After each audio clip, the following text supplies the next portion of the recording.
आज बनवूया पास्ता। ह्याच्यासाठी घेतलंय गाजर, टोमॅटो, शिमला मिरची, मका आणि पास्ता घेतलाय, लसूण, अद्रक, पास्ता मसाला। पाणी गरम करायला ठेवलंय, ह्याच्यामध्ये मीठ टाकलंय।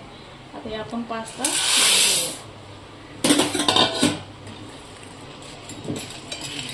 10 मिनिटं शिजवूया।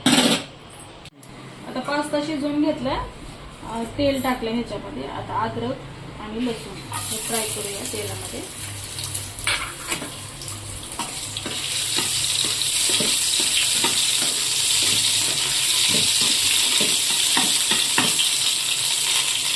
आता टोमॅटो टाकू,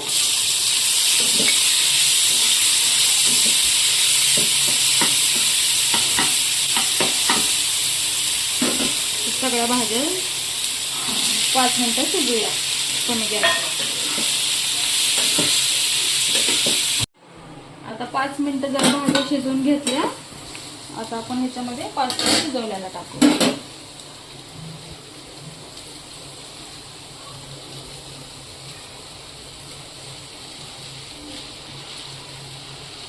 आता जरा शेजवान चटणी टाकू,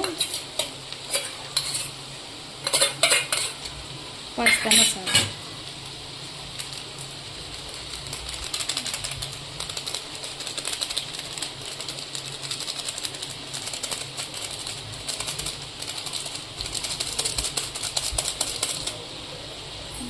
झाला पास्ता तयार। व्हिडिओ आवडल्यास लाईक, सबस्क्राईब करा। धन्यवाद।